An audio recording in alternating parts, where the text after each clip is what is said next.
आप देख रहे हैं एकलव्य एजुकेशन सेंटर और मैं हूं केवल आपके सामने। और इस खास एपिसोड में आपका हार्दिक स्वागत एवं अभिनंदन है। तो आज का हमारा खास एपिसोड इसलिए है कि हमारी टीम ने जो निर्णय लिया है एसएससी जीडी 2024 के परीक्षाओं के लिए, यह निर्णय लिया है कि जो आरडब्ल्यूए की पब्लिकेशन की जो किताबें आती हैं उस किताब को हम पूरी तरह से हल करने की कोशिश कर रहे हैं। और उसी कड़ी में हम पहुंच चुके हैं 16 नंबर प्रश्न तक। यानी अगर आप हमारे चैनल यानी एकलव्य एजुकेशन सेंटर के पिछले एपिसोड में को अगर आप देखेंगे तो उस एपिसोड में हम लोग 15 प्रश्न तक हल कर चुके हैं और इस एपिसोड में हम हल करेंगे 16 नंबर प्रश्न को और उससे आगे की प्रश्नों को हल करने की कोशिश करेंगे।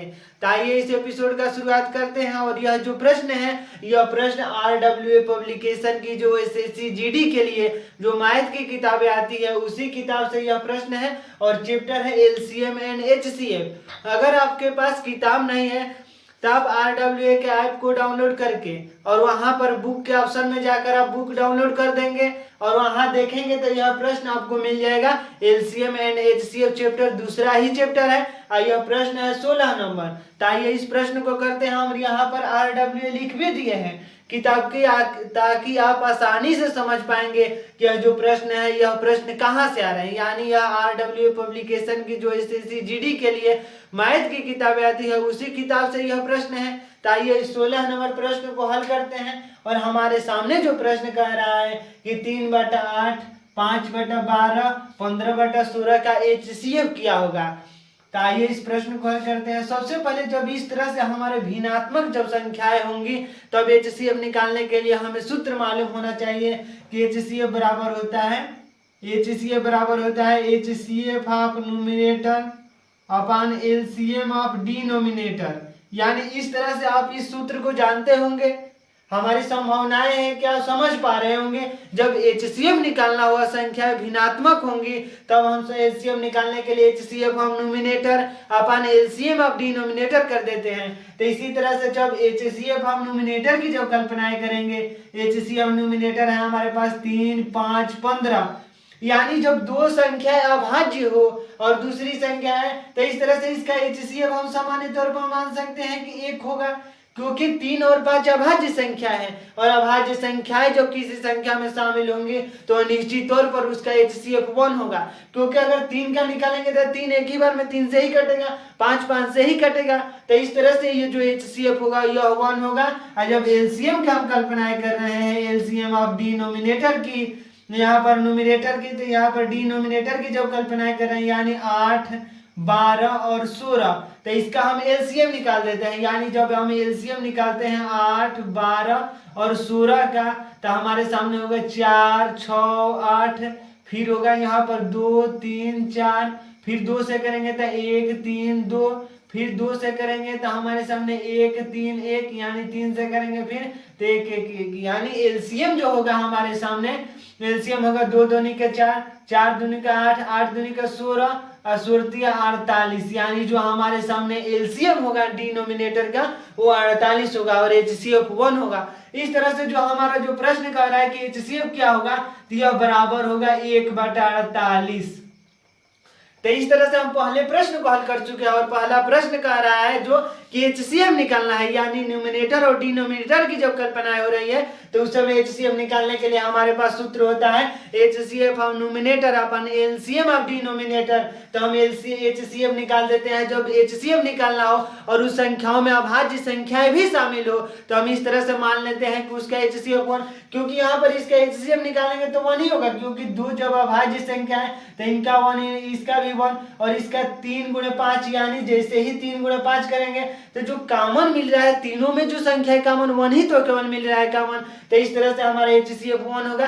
एचसीएफ का मतलब होता है हाईएस्ट कॉमन फैक्टर, यानी जो संख्याएं दी हुई है उन संख्याओं में सबसे हाईएस्ट जो कॉमन फैक्टर है उसको हम लेते हैं। और एलसीएम के अंतर्गत हम लेते हैं लोएस्ट कॉमन फैक्टर, यानी मतलब उस संख्याओं में सबसे छोटा कॉमन कौन सा है। तो इस तरह से हमारे सामने एलसीएम होगा 48 और एचसीएफ होगा 1 और हमारे सामने सूत्र होता है एचसीएफ बराबर, अगर भिन्नात्मक संख्या होंगी तो HCF of numerator upon LCM of denominator यानी 1/48।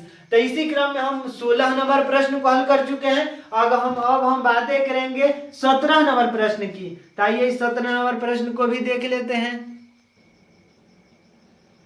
अब हम पहुंच चुके हैं 17 नंबर प्रश्न तक, यानी हम 16 नंबर प्रश्न को हल कर चुके हैं इस एपिसोड में, और हमारे सामने जो यह प्रश्न है यह प्रश्न नंबर 17 है।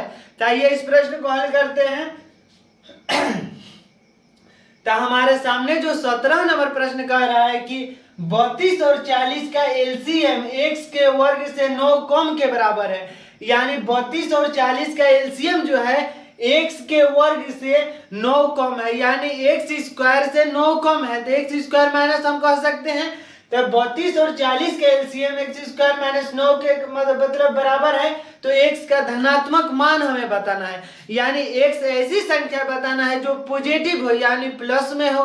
माइनस में हमें x की वैल्यू नहीं सोचना है, यानी नहीं कल्पना करना है। तो आइए इस प्रश्न को हल करते हैं। और हमारे सामने जो प्रश्न कह रहा है कि 32 और 40 का एलसीएम, यानी 32 और 40 का सबसे पहले हम एलसीएम निकालेंगे, वह बराबर होगा x के वर्ग से 9 कम के बराबर, यानी x स्क्वायर माइनस 9 के वह बराबर होगा। तो आइए इस प्रश्न को, तो सबसे पहले जब 32 और 40 का हम एलसीएम निकालेंगे, 32 और 40 का एलसीएम, तो यहाँ पर होगा 16, यहाँ पर 20, फिर 2 से करेंगे तो 8, यहाँ पर 10, फिर 2 से करेंगे तो 4, यहाँ पर 5 हो जाएगा, फिर 2 से तो 2 5, फिर 2 से करेंगे तो 1 और 5, यानी फिर 5 से हम करेंगे तो 1 हो जाएगा। तो इस तरह से हमारे सामने जो एलसीएम होगा 2 दूनी का 4, 4 दूनी का 8, 8 दूनी का 16, 16 दूनी का 32, और 32 पाँचे 160, यानी हमारे सामने एलसीएम जो मालूम हो गया। तो यह प्रश्न कह रहा है कि x के वर्ग से 9 कम के बराबर है,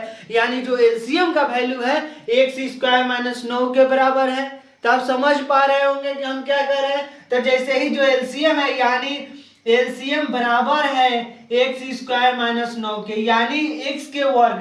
तो x के वर्ग का मतलब होता है x स्क्वायर, और वह 9 मतलब x स्क्वायर है, मतलब x के वर्ग से 9 कम है। यानी जब 9 कम होगा तभी कम होगा जब x स्क्वायर में से हम 9 को घटा देंगे, यानी x स्क्वायर माइनस 9। और जब एलसीएम x स्क्वायर माइनस 9 के बराबर है और हमारे सामने एलसीएम भी है, तो यानी हम कह सकते हैं कि 160 जो बराबर है x स्क्वायर माइनस 9 के।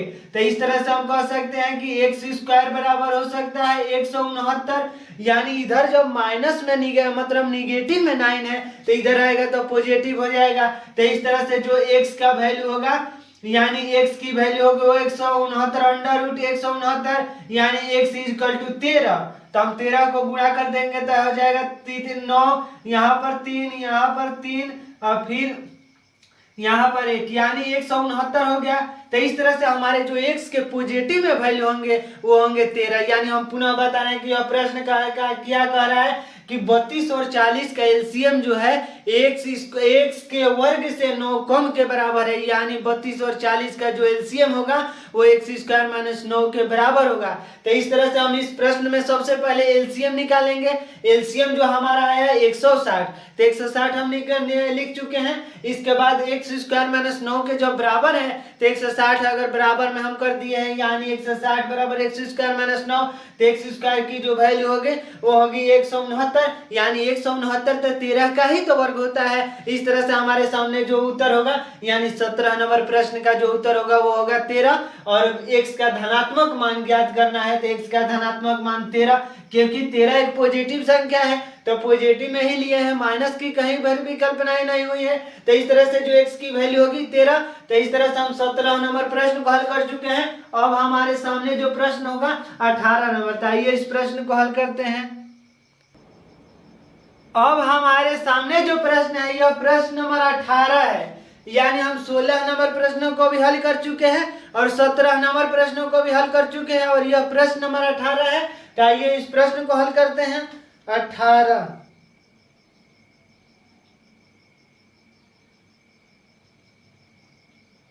मतलब यह प्रश्न नंबर 19 है। हमारे सामने यह गलती हो चुका है, जो यह प्रश्न नंबर है यह 19 नंबर है। 18 नंबर की जगह पर हम 19 नंबर प्रश्न को लिख चुके हैं। तो इस तरह से जो प्रश्न संख्या है यह 19 नंबर है। हम 18 नंबर इसके बाद हम करेंगे। तो इस तरह से हमारे सामने प्रश्न नंबर, तो प्रश्न नंबर हम 19 को लिख चुके हैं। तो आइए इस प्रश्न को हल करते हैं। और प्रश्न का रहा है 18 को, इसके बाद हम हल कर रहे हैं। तो हमारे सामने जो प्रश्न है कि दो संख्याओं का गुणनफल 6750 है और उनका एलसीएम 450 है। यानी दो संख्याओं का गुणनफल का मतलब होता है गुणा, यानी दो संख्याओं को जब हम गुणा कर रहे हैं तो हमारे सामने आ रहा है 6750 और उनका एलसीएम दिया है 450। यदि संख्याओं के बीच का अंतर उनके एचसीएफ के बराबर है तो छोटी संख्या ज्ञात कीजिए। यानी दो संख्याओं के बीच का जो अंतर है वह उनके एचसीएफ के बराबर है। तो इस तरह से हमारे सामने जो प्रश्न है, यह प्रश्न कह रहा है कि दो संख्याओं का गुणनफल 6750 है। यानी मान लीजिए एक संख्या x है तो दूसरी संख्या y है, तो यानी x इंटू वाई करेंगे तो हमारे सामने 6750 हो जाएगा।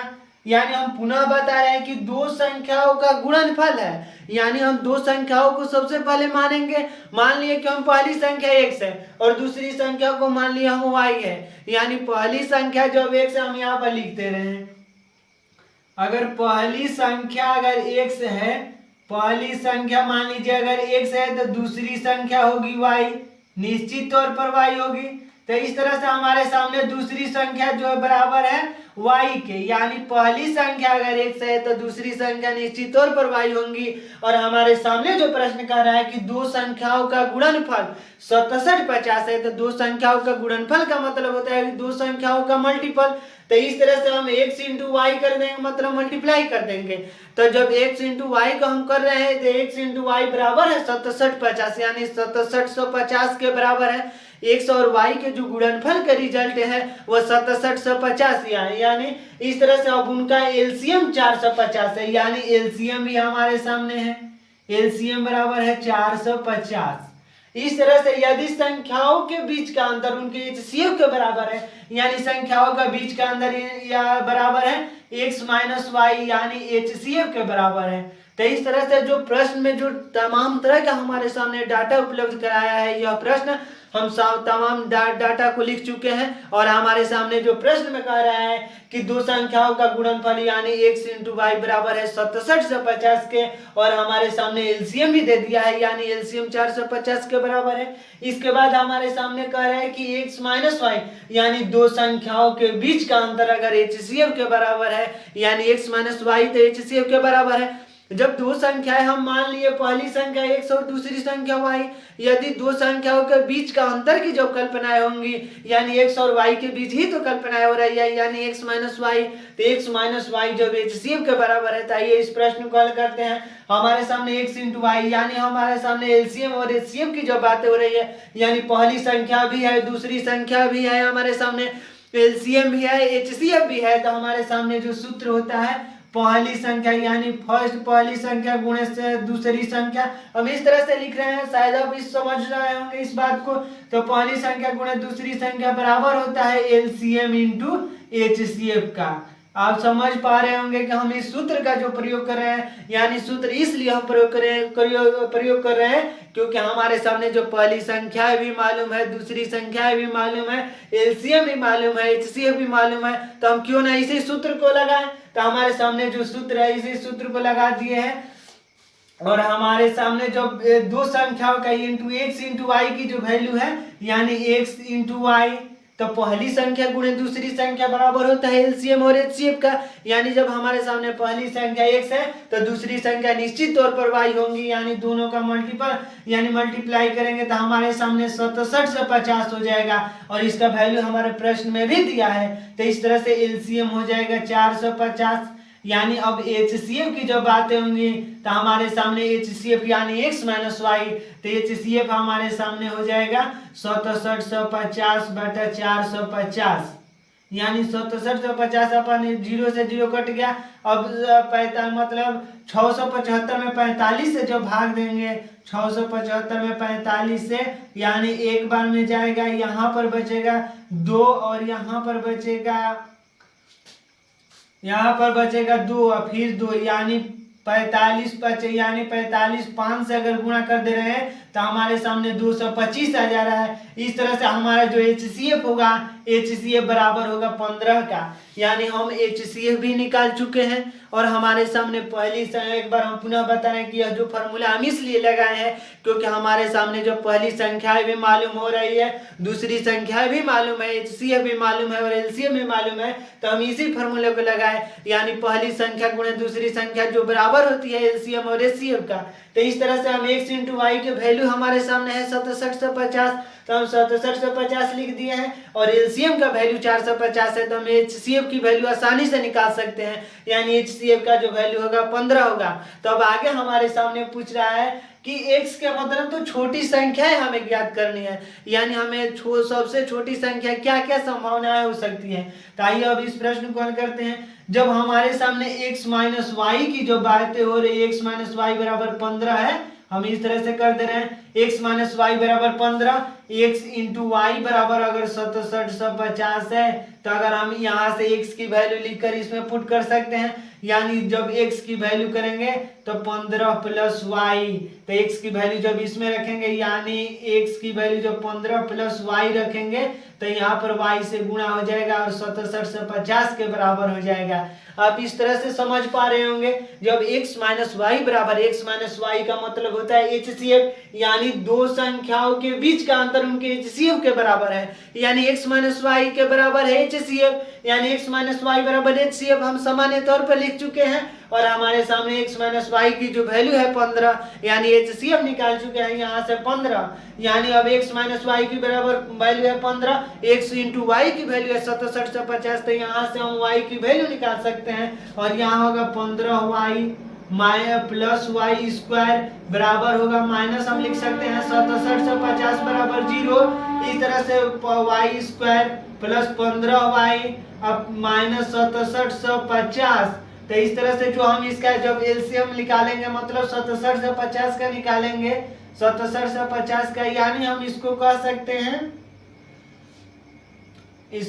सकते हैं हम मतलब निकाल सकते हैं 3, यहाँ पर हो जाएगा 2 3 6, एक बचा जाएगा 7 दूनी का 14, 1, यानी 32, यहाँ पर 67 से 50, यानी रुकिए हम यहाँ पर पुनः कर दे रहे हैं, 67 से 50 में अगर 2 से करेंगे तो यहाँ पर 3 2 3 मतलब 2 से 3 में करेंगे, 3 दूनी का 6, एक बचेगा, 2 7 14, एक बचेगा 5, फिर हम 2 से नहीं कटेगा, यह 3 दूनी का 6 और 7 6 13 5 18, यानी 3 से कटेगा, यहाँ पर 1 1, यहाँ पर 2 दूनी का 6, 1 3 5 15, फिर हम 3 से करेंगे क्योंकि 9 हो रहा है, तो 3 3 का 9 होगा, 2 बचा तो 17 का 21, यहाँ पर 1 बचा यानी 15, यहाँ पर फिर से करेंगे 3 से, यानी 7 3 10 15, यानी 3 का में 3 25 3 75, यानी 125, फिर हम करेंगे 5 से, तो यहाँ पर होगा 25, फिर 5 से करेंगे, यहाँ पर होगा 5, फिर 5 से करेंगे 1। अब हमारे सामने जो हम गुणा मतलब इसको सामान्य तौर पर कर रहे हैं, यानी x square plus 15y minus 67 से 50, यानी हमारे सामने होगा 2 तिहाई 6,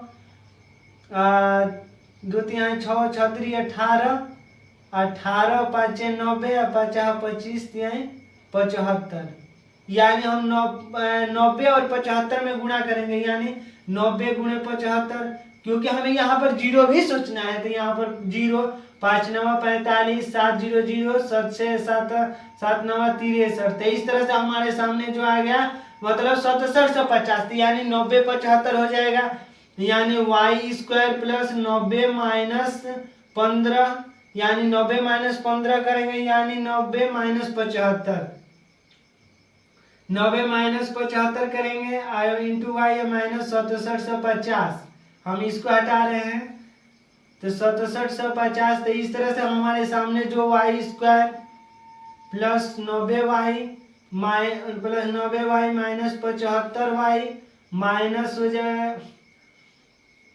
माइनस हो जाएगा यहाँ पर 67 से 50, तो इस तरह से जब हम y कॉमन लेंगे तो y प्लस 90, फिर हम y यहाँ पर 75y कॉमन ले लेंगे माइनस 75, यहाँ पर हो जाएगा y प्लस यहाँ पर 90, क्योंकि 90 में जब 75 से गुणा कर रहे हैं, यानी 90 गुणे 75, एक बार हम पूरा आपको दिखा दे रहे हैं, 90 गुणे 75 यानी 5 0 0 5 9 45 700 7 9 63, तो यही आ रहा है। यानी जब हमारा y का एक वैल्यू होगा वो होगा 75, यानी छोटी संख्या जो है वो होगी 75, यानी एक होगी 75। तो इस तरह से हमारे सामने जो छोटी संख्याएं होंगी, एक तरह से 90 मतलब छोटी संख्याएं जो होगी हमारे सामने 75 होंगी। तो इस तरह से मतलब x माइनस वाई बराबर 75, तो y बराबर 75। तो इस तरह से छोटी संख्याएं जब निकालनी होंगी तो हम इस तरह से निकाल सकते हैं 75। तो हमारे सामने 19 नंबर प्रश्न का जो उत्तर होगा यानी 75 होगा। तो इस तरह से हम 19 नंबर प्रश्न को हल कर चुके हैं। और 19 नंबर प्रश्न में सबसे महत्वपूर्ण यहाँ है, और इसको तो मतलब फैक्ट मतलब इसको हल करेंगे तो मतलब हो सकता है, यानी y की वैल्यू जो 75 यानी सबसे छोटा जो वैल्यू होगा वो होगा 75। तो इस तरह से हम, और x की वैल्यू जब हम निकालेंगे यानी x की वैल्यू 15 प्लस y यानी 90, तो x की वैल्यू 90, y की वैल्यू 75। तो हमारे सामने 75 ही तो छोटा दिखाई दे रहा है। यानी जब छोटी संख्याओं की बात होंगी यानी संख्या यानी तो छोटी संख्या ज्ञात कीजिए। तो जब छोटी संख्या ज्ञात करना है तो y बराबर 75, x बराबर 90 हो रहा है, यानी x बराबर 90, तो 90 तो 75 से बड़ा है। तो इस तरह से जो हमारे वैल्यू होंगे वो होंगे सबसे छोटी संख्या जो होंगी 75। तो इस तरह से हम 19 नंबर प्रश्न का उत्तर होगा 75। हम यहाँ पर x की भी वैल्यू निकाल चुके हैं, y की भी वैल्यू निकाल चुके हैं, और दोनों का गुणा कर रहे हैं तो 67 से 50 भी आ रहा है। तो इस तरह से इस प्रश्न को हल कर चुके हैं।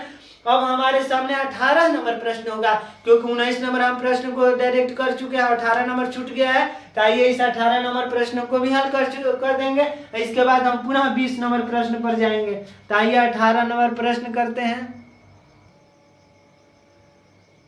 अब हमारे सामने जो प्रश्न है यह प्रश्न नंबर 18 है, यानी हम 19 नंबर प्रश्न को हल कर चुके हैं और वह प्रश्न छूट चुका था, तो इसलिए हम 18 नंबर प्रश्न को कर रहे हैं। और 18 नंबर प्रश्न भी RWA की किताब से ही हम लाए हैं।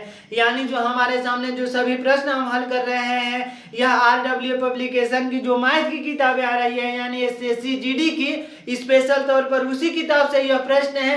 तो आइए इस प्रश्न को हल करते हैं। और यह प्रश्न जो है आपके सामने है 18 नंबर, यानी 18 नंबर प्रश्न कर रहा है कि 35 और 42 के एलसीएम को 32 और 40 के एचसीएफ से भाग करें। यानी मतलब पहले हमें 35 और 42 का एलसीएम निकालना है, फिर हमें 32 और 40 के एचसीएफ से भाग देना है।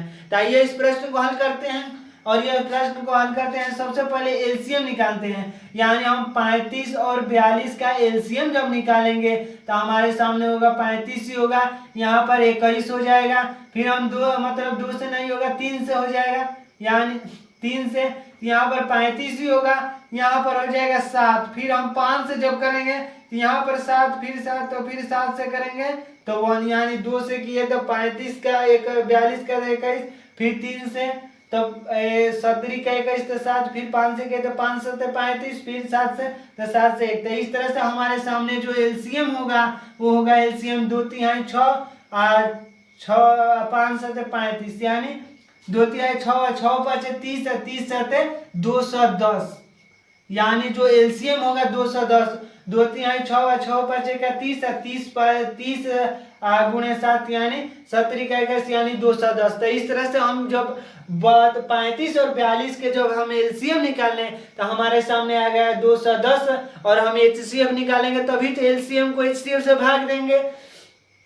तो आइए हम 32 और मतलब 40 का एचसीएफ भी निकाल देते हैं। यानी 32 का जब करेंगे तो हमारे सामने 16, फिर 2 से करेंगे तो यहाँ पर 8, फिर 2 से तो 4, फिर 2 से करेंगे तो 2 हो जाएगा, फिर 2 से करेंगे तो 1, यानी 16 8 4 2 1, यानी इस तरह से हो गया। फिर हम 40 का जब करेंगे तो 40 का हो जाएगा 20, फिर 2 से 10, फिर 2 से 5, फिर 2 से करेंगे मतलब 5 से ही होगा, तो 5 से होगा तो 1। तो इस तरह से जब एचसीएफ की बातें होंगी तो एचसीएफ का अर्थ होता है हाईएस्ट कॉमन फैक्टर, यानी दोनों संख्याओं में सबसे कॉमन क्या है, यानी सबसे ज्यादा कॉमन कौन है, यानी 2 3 बार आया है, और इसमें 2 4 बार आया है, 5 बार आया है। तो इस तरह से 2 3 बार लेंगे, यानी जो एचसीएफ की जो बातें करेंगे यानी एचसीएफ 2 गुणे 2 गुणे 2 यानी 8 हो जाएगा। 2 दूनी का 4, 4 दूनी का 8, यानी एलसीएम अपन जब एचसीएफ करेंगे यानी एलसीएम में जब एचसीएफ से भाग देंगे यानी 210/8।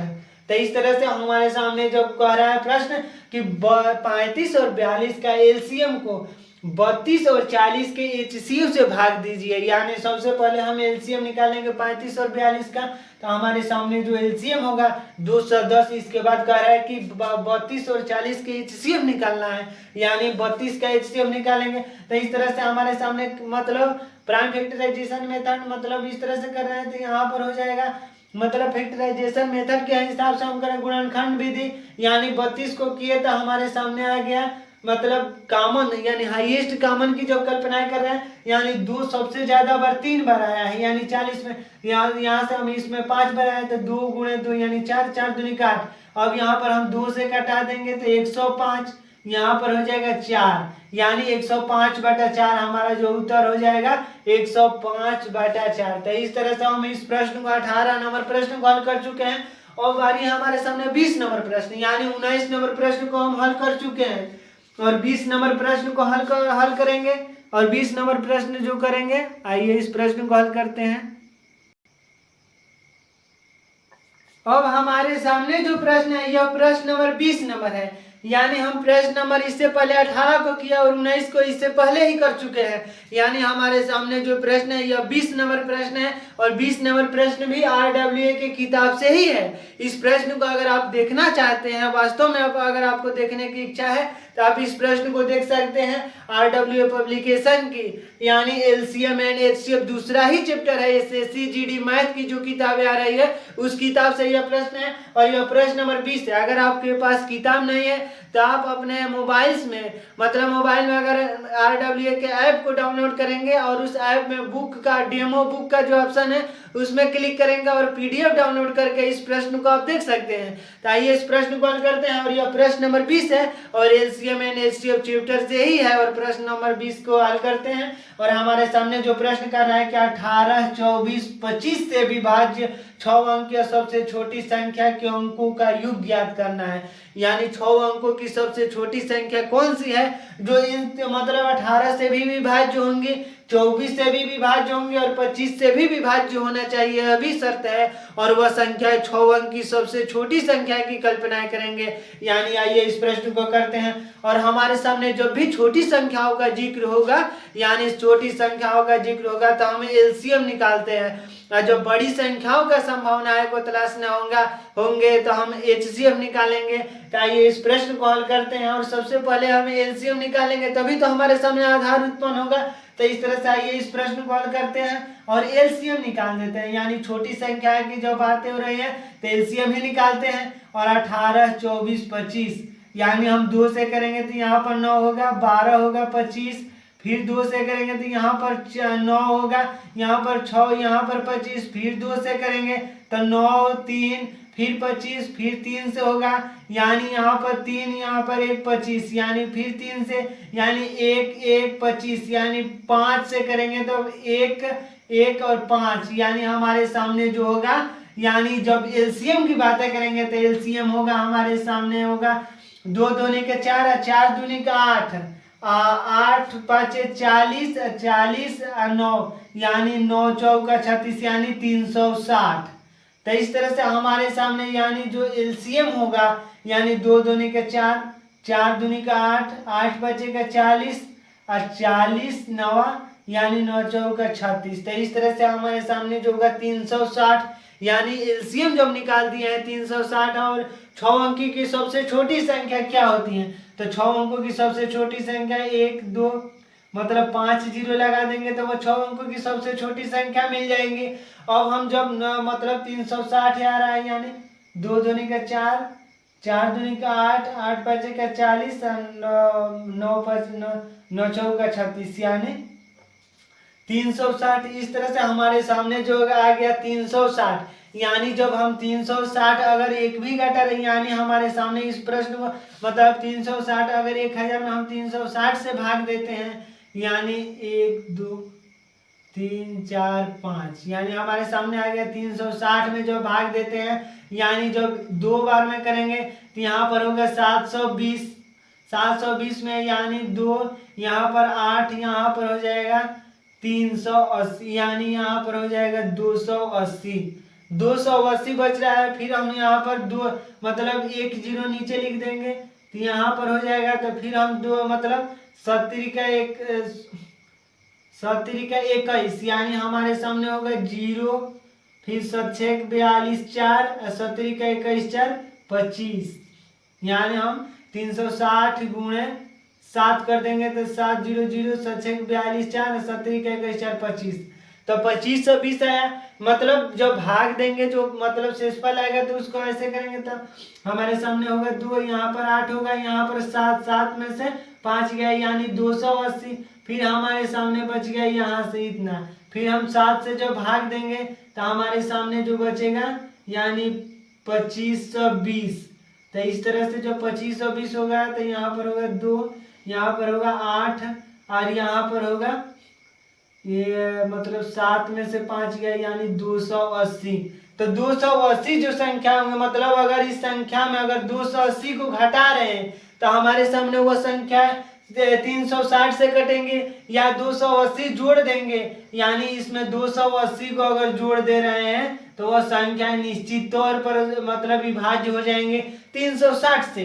यानी 360 से विभाज्य 6 अंकों की सबसे छोटी संख्या, अगर इसमें एक भी माइनस कर रहे हैं तो यह संख्या 5 अंकों की बन जा रही है। यानी अगर एक माइनस कर दे रहे हैं तो वह संख्या 5 अंकों की बन जा रही है। हमें संख्या चाहिए 6 अंकों की।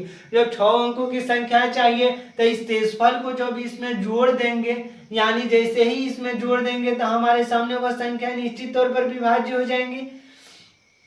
यानी अगर मतलब 1080 मतलब अगर ऐसे रहता है, यानी दो संख्याओं के जैसे ही हम अंतर की जो बात मतलब जैसे ही हम बातें करें कि 6 अंकों की सबसे छोटी संख्या कौन सी है, मतलब जो 6 अंकों की सबसे छोटी संख्या की बातें करनी है। यानी सबसे पहले हम 6 अंक एलसीएम निकालेंगे। एलसीएम निकालने हैं तो हमारे सामने आया है 360, तो इस तरह से 360 है एलसीएम। जो हमारे सामने 20 नंबर प्रश्न है, इस 20 नंबर प्रश्न में हम एलसीएम निकाल चुके हैं और एलसीएम जो हमारे सामने होगा एलसीएम होगा यानी 2 दूनी का 4, 4 दूनी का 8, 8 मतलब 8, 8 5 40, यहाँ पर हो जाएगा 9 यानी 360। 360 है गुणे यहाँ पर फिर 5 से यहाँ पर होगा है तो 1 1 1, यानी हमारे सामने जो होगा 360 गुणे 5। तो 360 गुणे 5 का मतलब होता है 0, 5 6 30 0 अपन 15 3 18 यानी 1800। तो इस तरह से हमारे सामने जो एलसीएम हो जाएगा यानी 18 24 25, यानी 1800 ऐसी सबसे छोटी संख्या है जो 18 से ऐसी सबसे छोटी संख्या है जो 18 मतलब 18 से भी विभाज्य हो रही है, 24 से भी विभाज्य हो रही है और 25 से भी विभाज्य हो रही है। अब हमें बताना है 6 अंक की सबसे छोटी संख्या के अंकों का योग ज्ञात करना है। यानी 6 अंकों की सबसे छोटी संख्या वो कौन सी है जो 18 से यानी 18 से विभाज्य हो, 24 से विभाज्य हो। तो 6 अंकों की सबसे छोटी संख्या हम लिख सकते हैं यहाँ पर 1 5 को 0 जैसे ही लिखेंगे 1 5 0, तो यह 6 अंकों की सबसे छोटी संख्या होंगी। और यह संख्या जो है पूरी तरह से मतलब अगर 18 से मतलब जैसे ही भाग अगर इसमें मतलब यह संख्या जो है अगर सबसे छोटी संख्या बात करें तो यह 18 से मतलब इस तरह से हम 18 से जब भाग देंगे 18 से तो 18 5 का 90, 18 5 का 90 हो गया। यहाँ से मतलब जैसे ही 18 से जैसे ही हम भाग देंगे, देखिए मतलब जैसे ही हम 1000 में यानी 6 अंकों की सबसे छोटी संख्या जो है 2 4 1 5, यानी हम 6 अंकों की सबसे छोटी संख्या हमारे सामने होंगी यानी 6 अंकों की 1 2 3 4 5। तो 6 अंकों की सबसे छोटी संख्या हमारे सामने आ गई और यहाँ पर हमारा एलसीएम भी 1800। हमारे सामने जो है एलसीएम है 1800 और 6 अंकों की सबसे छोटी संख्या हम लिख चुके हैं। और 100 अंकों की सबसे छोटी संख्या कौन सी है जो मतलब 18 से भी विभाज्य हो, 24 से भी विभाज्य हो और 25 से भी विभाज्य हो। तो इस तरह से जैसे ही हम 1800 में हमें 6 अंकों की संख्या बनानी है तो जैसे ही हम 1800 में अगर हम 5 से गुणा कर देते हैं तो हमारे सामने हो जाता है 0 0, 18 5 का 90, यानी 4 अंकों की संख्या बन गई। हमें 5 अंकों की संख्या बनानी है यानी 1800 में जितने भी हम गुणा कर देंगे वह संख्या निश्चित तौर पर 18 से विभाज्य होंगी। 24 से विभाज्य होंगे और 25 से विभाज्य होंगे। यानी 18 में हम संख्याओं से मल्टीप्लाई करेंगे और ला देंगे, जब तक मल्टीप्लाई करते रहेंगे जब तक वो 6 अंकों की संख्या ना बन जाए। यानी 6 अंकों की सबसे छोटी संख्या हमें बनाना है 18 से के मल्टीपल का। तो इस तरह से जब 5 से किए तो 5 अंकों 4 अंकों की बन गया। अब 1800 को हम कर रहे हैं मतलब 50 से, तो 50 से करेंगे तो 0 0 18 0 फिर 0 हो जाएगा और फिर 0 0 18 बचेगा 90। यानी यह संख्या हमारे सामने बन गई 6 अंकों की। तो 6 अंकों की संख्या में सबसे छोटी संख्या 6 अंकों की सोचनी है। यानी यह तो बड़ी संख्या मतलब सबसे छोटी संख्याओं की जब बातें करते हैं तो फिर हम 6 से जैसे ही गुणा कर देंगे तो यह इस रूप में बदल जाएगी। यानी जैसे ही हम बातें कर रहे हैं यानी 3 दूनी का 6, यानी 1800 में हम अगर हम फिर 6 से कर दे रहे हैं यानी 1800 में हम 56 से कर रहे हैं तो 0 0 यहाँ पर 48 हो जाएगा तो 4 और फिर 6 4 10। यानी हमारे सामने ऐसे हो गया। यानी अब फिर हम कर देंगे 5 से तो 0 0 8 5 40 4 हो जाएगा। यहाँ पर 5 4 9 तो इस तरह से हो जाएगा 0 8 0। यानी हमारे सामने 6 अंकों की संख्या बन गई और 6 अंकों की संख्या सबसे छोटी संख्या बन गई हमारे सामने। यानी यहाँ पर 0 0 यहाँ पर 4 0 फिर किए 5 0 फिर 5 से किए 0 18 बचेगा 90। तो इस तरह से हमारे सामने जो 6 अंकों की संख्या बन चुकी है यह बनी है। मतलब यहाँ पर 5 अंकों की संख्या ही बन मतलब 6 अंकों की सबसे छोटी संख्याओं की बात कर रहे हैं। यानी यह तो 6 अंकों की सबसे बड़ी संख्या हो, जब 6 अंकों की सबसे बड़ी संख्या हमें सोचना ही नहीं है तो छोटी संख्या यानी हमारे सामने सब 6 अंकों की सबसे छोटी संख्या यानी मतलब ऐसे ही है। यानी 6 अंकों की 1 5 0 यहाँ पर 1 2 0 फिर 800। यानी हमारे सामने जो होगा यह 6 अंकों की सबसे छोटी संख्या यही होगी जो 18 से विभाज्य होंगी, 24 से विभाज्य हो रही है और 25 से। तो संख्याओं का योग हमें बताना है। यानी 1 plus 0 plus 0 plus 8 plus 0 plus 0 यानी संख्याओं का योग होगा 9 होगा। तो इस तरह से हम 20 नंबर प्रश्न को हल कर चुके हैं और 20 नंबर प्रश्न में हमें एलसीएम निकालना है और फिर 6 अंकों की सबसे छोटी संख्याएं लिख देंगे। यानी 6 अंकों की सबसे छोटी संख्या लिख दिया है यहाँ पर। फिर हम 18 से का ऐसा मल्टीपल करेंगे जो हमारा मतलब इससे बड़ा हो, यानी इससे एक भी कम होगा। यानी वह संख्या 5 अंकों की बन जाएगी। यानी इस 6 अंकों की संख्या यानी 1 से मतलब एक ही यहाँ पर होना चाहिए मतलब, और उसे इधर बदलाव करेंगे तो कोई परिवर्तन नहीं होगा। तो इस तरह से हमारे सामने यहाँ होगा 1 0 0 800। तो इस तरह से संख्याओं का योग जो पूछा है तो संख्याओं का योग होगा 9। तो हम 20 नंबर प्रश्न को हल कर चुके हैं और बारी है 21 नंबर प्रश्न की। तो आइए इस 21 नंबर प्रश्न को भी हल करते हैं। अब जो प्रश्न है आपके सामने 21 नंबर प्रश्न है। यानी हम 20 नंबर प्रश्न को हल कर चुके हैं और सामने आपके सामने जो प्रश्न है यह प्रश्न नंबर 21 है। तो आइए इस प्रश्न को हल करते हैं। और यह प्रश्न कह रहा है कि 12 15 25 से विभाजित 6 अंकीय सबसे छोटी संख्या को 9 से विभाजित किया जाता है तो शेषफल ज्ञात कीजिए। यानी सबसे पहले हम 6 अंकों की सबसे छोटी संख्याओं को मालूम करेंगे जो हमारे सामने 12 से भी विभाज्य होंगी, 15 से भी विभाज्य हो, 25 से भी विभाज्य हो और वह संख्या केवल 6 अंकों की ही होनी चाहिए। तो इस तरह से जब 9 से विभाजित किया जाता है तो शेषफल ज्ञात कीजिए। यानी उस संख्या को 9 से भी विभाजित करना है। तो आइए इस प्रश्न को हल करते हैं। जब भी हमारे सामने जब छोटी संख्याओं की कल्पनाएं हो रही है तो हम उस समय एलसीएम निकालते हैं। तो आइए इस संख्याओं का एलसीएम निकालेंगे तो हमारे सामने कोई छोटी संख्या मिलेंगी, उसका मल्टीपल करेंगे और ऐसा मल्टीपल करते जाएंगे कि वह 6 अंकों की संख्या बन जाए। यानी उसका मल्टीपल जब एलसीएम का मल्टीपल करेंगे वो अगर 6 अंकों की संख्या बन रही है तो वही संख्या होंगी जो 9 से विभाजित करने पर शेषफल मिलेगा, तो वह हमारा उत्तर हो जाएगा। तो आइए इस प्रश्न को हल करते हैं। सबसे पहले हम एलसीएम निकालेंगे। तो एलसीएम निकालेंगे 12 15 और 25 का। तो 12 15 यानी 6 होगा, यहाँ पर 15 यहाँ पर 25 हो जाएगा। फिर 2 से करेंगे तो यहाँ पर 3 15 25। फिर 3 से करेंगे तो हमारे सामने हो जाएगा यहाँ पर 1 5 1 5 यहाँ पर 5 हो जाएगा। फिर हम 5 से करेंगे तो यहाँ पर 1 1 1 यानी हमारे सामने जो यहाँ पर मतलब 5 यहाँ पर करेंगे तो हमारे सामने जो 3 से करेंगे तो 5, यहाँ पर 5, यहाँ पर फिर 5 हो जाएगा। तो इस तरह से हमारे यहाँ पर 3 5 का 15, यहाँ पर 25 ही होगा। यहाँ पर 5 से जब करेंगे तो हमारे सामने 1 1 होगा, यहाँ पर 5 होगा। फिर हम 5 से करेंगे तो हमारे सामने पूरी तरह से कट जाएगा, यानी 3 से करेंगे तो यहाँ पर 1 5 और 25 ही रहेगा। 5 से करेंगे तो यहाँ पर 5 5 से। तो इस तरह से जब हमारा एलसीएम जो होगा, एलसीएम होगा 2 दूनी का 4, 4 तिहाई 12, 12 पचे का 60 है, 60 पचे का 300।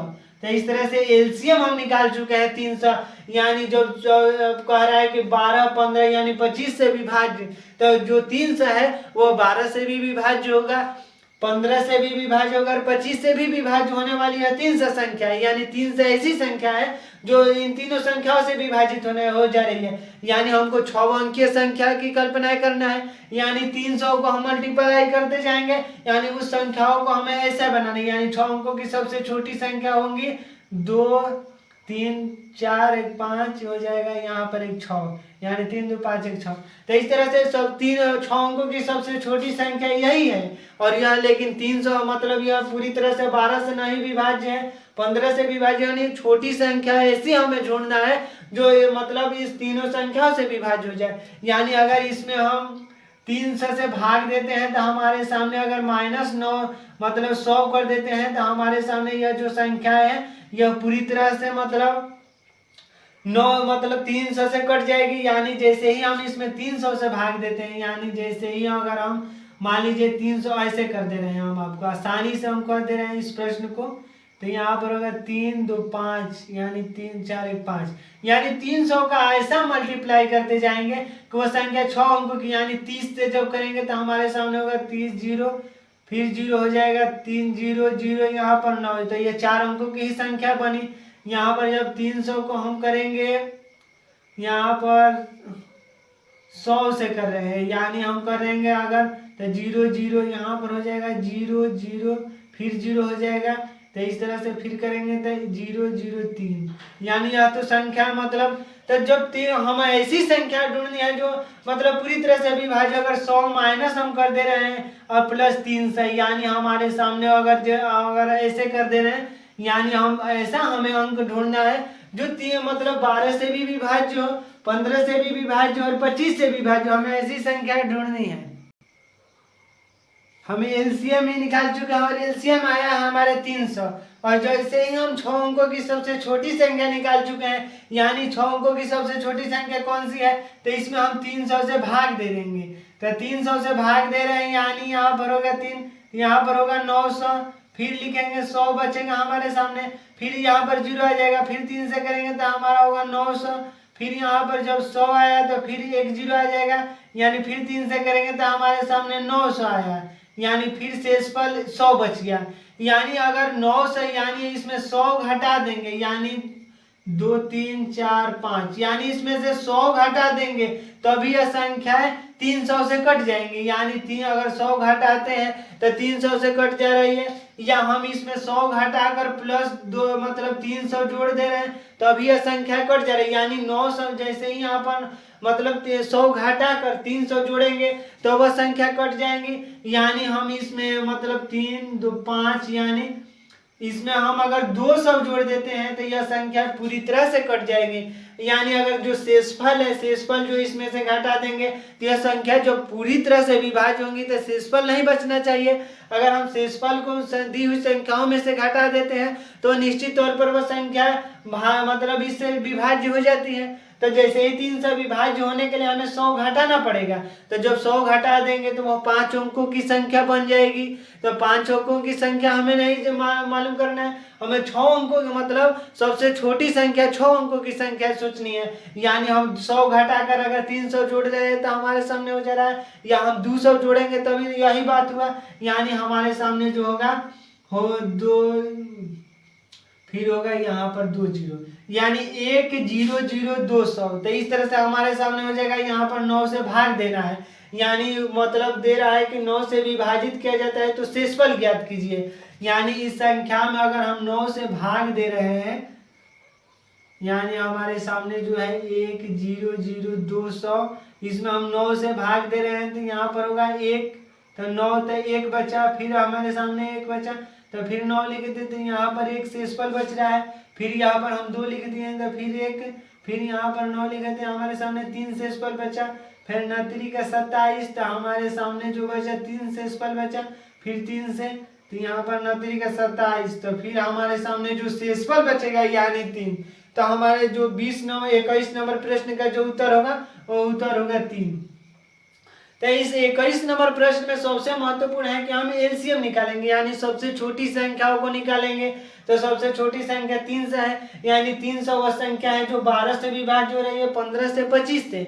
इसके बाद हमें 6 अंकों की सबसे छोटी संख्याओं की बातें करना है, तो 6 अंकों की सबसे छोटी संख्या लिख दिए।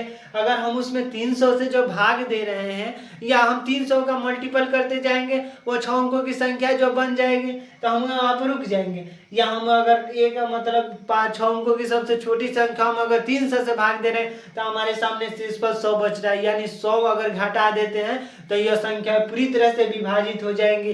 लेकिन जब 100 घटाएंगे देंगे तो यह 9 अंकों की संख्या हो जाएंगी।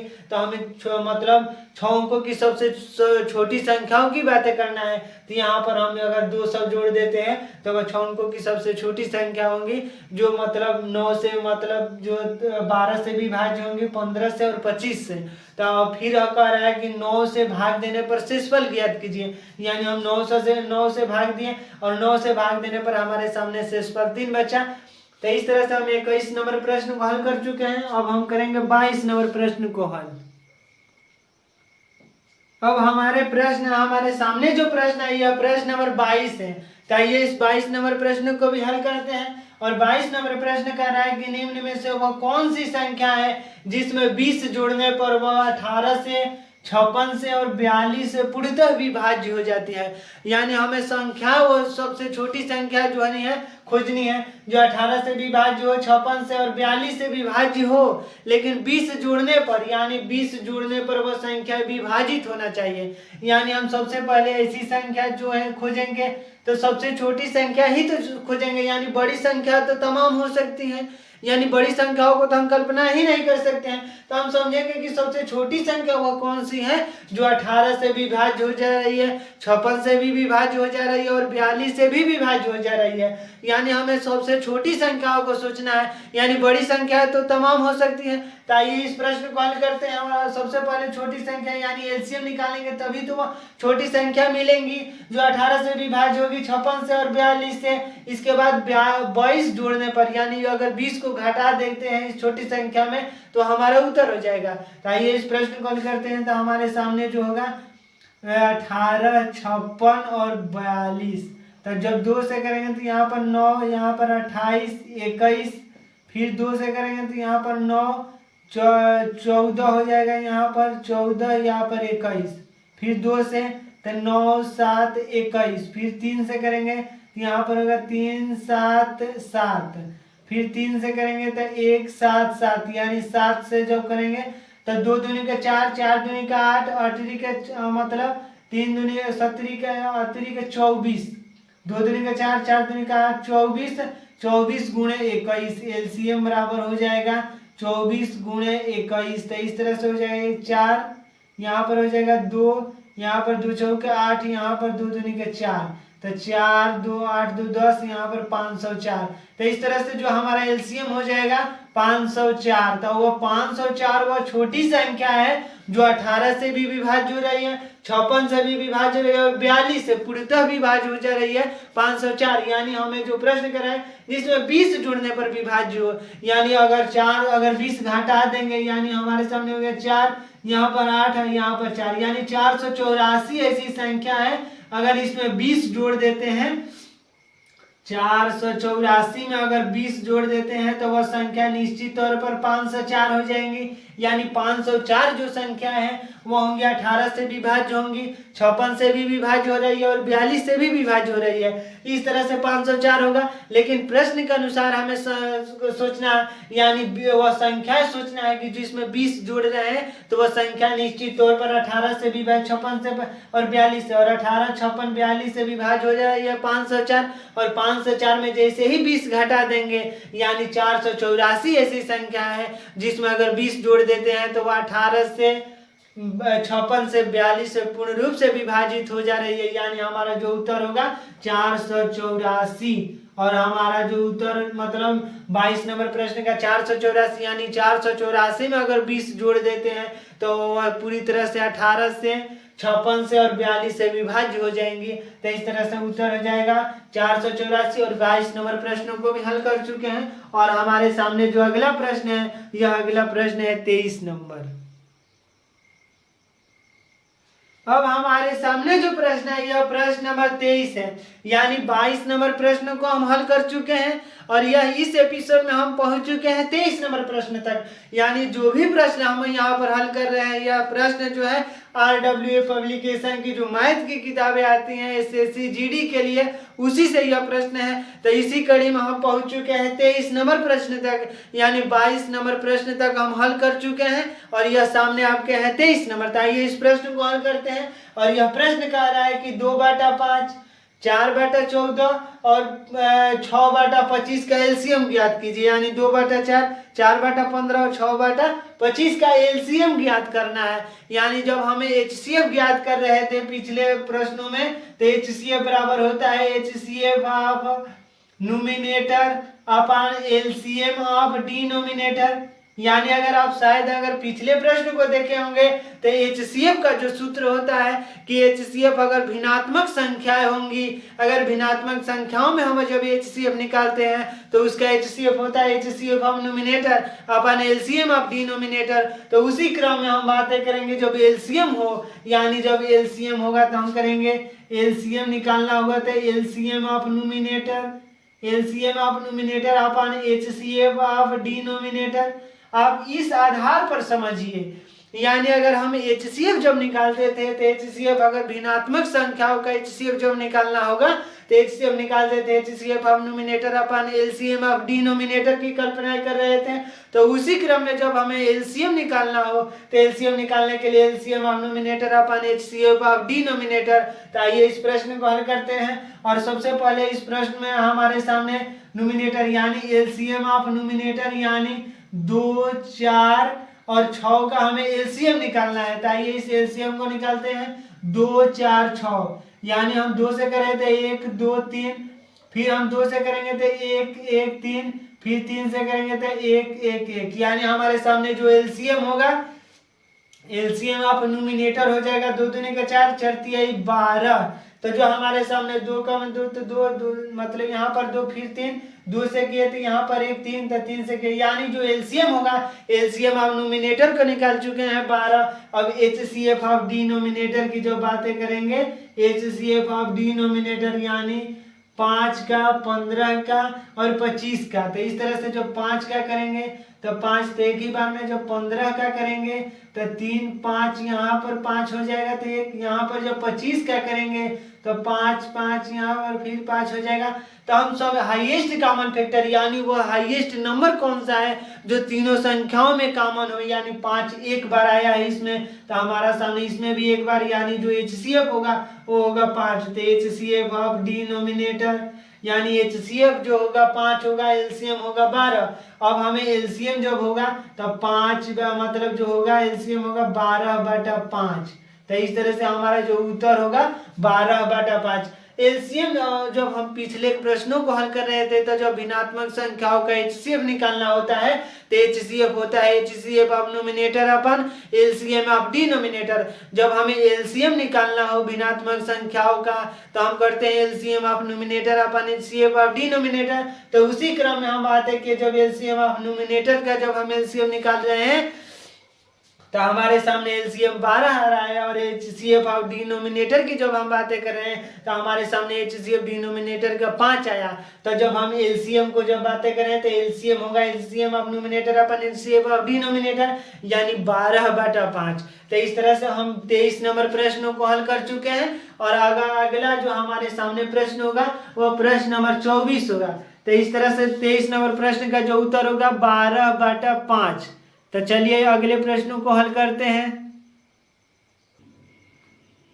अब हमारे सामने जो प्रश्न है यह प्रश्न नंबर 24 नंबर प्रश्न है, यानी हम 23 नंबर प्रश्नों को हल कर चुके हैं और यह सभी प्रश्न हैं जो RWA पब्लिकेशन की जो मैथ की किताबें आती है उसी से यह प्रश्न है। तो आइए इसी कड़ी में हम 24 नंबर प्रश्नों को हल करते हैं और 24 नंबर प्रश्न जो हमारे सामने है यह कह रहा है कि दो संख्याओं का HCF और LCM 32 और 192 है। यानी दो संख्याओं का हमें LCM भी मालूम है और HCF भी मालूम है। संख्याओं में से एक संख्या 64 है तो संख्या के बीच का पूर्ण अंतर ज्ञात कीजिए। यानी हमें संख्याओं का पूर्ण अंतर मतलब यह प्रश्न कर रहा है कि संख्या के बीच का पूर्ण अंतर ज्ञात करना है। तो हमारे सामने जो डाटा है हम इस पहले डाटा को लिखेंगे फिर पुनः हम इस प्रश्न को हल करने की कोशिश करेंगे। तो ये दो संख्याओं का HCF और LCM यानी हमारे सामने LCM जो है LCM है हमारे सामने 192, HCF है हमारे सामने 32। यानी अगर क्रमशः की बातें होंगी तो सबसे पहले HCF है यानी HCF 32 है, उसके बाद है LCM यानी LCM 192 है। तो इस बात को समझ पा रहे होंगे। यानी हमारे सामने जो डाटा दे रहा है यह प्रश्न कह रहा है कि दो संख्याओं का HCF और LCM 32 और 192 है। यानी हम सबसे पहले LCM लिखेंगे और LCM हमारे सामने 192 है तो हम 192 लिख चुके हैं। और अब हमारे सामने HCF की जब बात हो रही है तो HCF हमारे सामने है 32। अब कह रहा है कि संख्याओं में से एक संख्या 64 है।